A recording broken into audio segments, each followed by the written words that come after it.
Rohit Vemula Hyderabad central యూనివర్సిటీలో ఆత్మహత్య చేసుకుంటూ తను రాసినటువంటి నోట్లో మాటలు కానీ అతను అంతకుముందు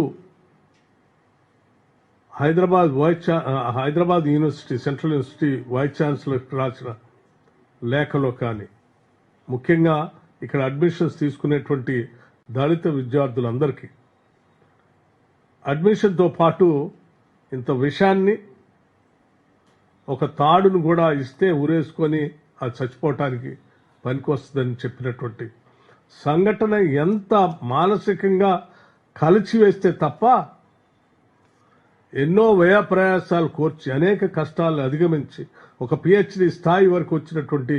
నవ యువకుడు చనిపోవటం ఒకటే నాకు మార్గం అని అనుకునేటువంటి పరిస్థితులు ఈ యూనివర్సిటీలో ఈ దేశంలో సృష్టించబడి ఉన్నాయి. ఇది చాలా బాధాకరం అని చెప్పిన ఆ రాతలు నిజంగా దేశం మొత్తాన్ని కలిసివేసింది. అలా జరగటానికి కారణమైనటువంటి సంఘటనకు సంబంధించి కూడా ఈ దేశం అంతా గమనించింది. అంబేద్కర్ స్టూడెంట్స్ అసోసియేషన్ ఆ యూనివర్సిటీలో జరుగుతున్నటువంటి సంఘటనలన్నింటినీ గమనించి ఇక్కడ ఆత్మగౌరవంతో బతకటానికి కావలసినటువంటి హక్కుల గురించి పోరాటం చేస్తూ ఆ యూనివర్సిటీ అధికారులకి విజ్ఞాపనలు ఇస్తున్నటువంటి సందర్భంలో వాళ్లను అడ్డుకొని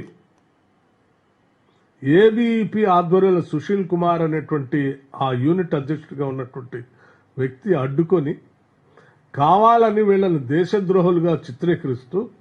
ఒక కంప్లైంట్ యూనివర్సిటీ అథారిటీస్ ఇవ్వటమే కాకుండా భారతీయ జనతా పార్టీకి సంబంధించిన నాయకత్వాన్ని కూడా అందించి వీళ్లపైన కేసులు పెట్టి చర్యలు తీసుకునే విధంగా పైనుంచి అంటే హ్యూమన్ రిసోర్సెస్ మినిస్టర్ దగ్గర నుంచి కింది స్థాయి అక్కడ ఉన్నటువంటి స్థానిక ఎమ్మెల్సీ రామచంద్రరావు గారి ద్వారా ఒత్తిడి చేపించి చివరికి రోహిత్ వేములతో పాటు ఒక 4-5 స్టూడెంట్స్ని రస్టిగేట్ చేయటం వల్ల అతను వేరే మార్గం లేక తప్పనిసరి పరిస్థితిలో ఆత్మహత్య చేసుకున్నటువంటి పరిస్థితి మనందరికీ తెలిసినటువంటి విషయమే. కానీ దురదృష్టం మరొకసారి భారతీయ జనతా పార్టీ అటువంటి వారిపైన చర్యలు తీసుకోకపోగా అలా ఇబ్బంది పెట్టేటువంటి వ్యక్తులకి భారతదేశంలో మంచి ఉన్నతమైనటువంటి పదవులు ఇస్తామని చెప్పి ఈరోజు రామచంద్రరావు గారిని తెలంగాణ రాష్ట్రానికి భారతీయ జనతా పార్టీ అధ్యక్షుడిగా నియమించటం, ఆ సుశీల్ కుమార్ అనేటువంటి ఆ ఏబీఈపీ నాయకుడిని ఇక్కడ తీసుకొచ్చి అసిస్టెంట్ ప్రొఫెసర్గా నియమించటం అంటే మీరు ఎవరెవరైతే దళితులు గిరిజనులు ఇబ్బందులు పెడతారో టార్గెట్ చేసి వాళ్ళు మరణించి అంచుల దాకా తీసుకెళ్తారో వాళ్ళందరికీ మేము ప్రమోషన్లు ఇస్తాము, లేకపోతే బాధ్యతలు ఇస్తాం, పదవులు ఇస్తామని చెప్పే విధంగా మీరు చేసినటువంటి సంఘటనలు మేము భయపడుతున్నట్టుగానే ఈ భారతదేశంలో దళిత గిరిజనులు భయపడుతున్నట్టుగానే మరొకసారి ఆ భయాన్ని వాస్తవమని మీరు నిరూపించినట్టు అయిపోయింది. మరిన్ని అప్డేట్స్ కోసం మా ఛానల్ ని సబ్స్క్రైబ్ చేయండి. ధన్యవాదాలు.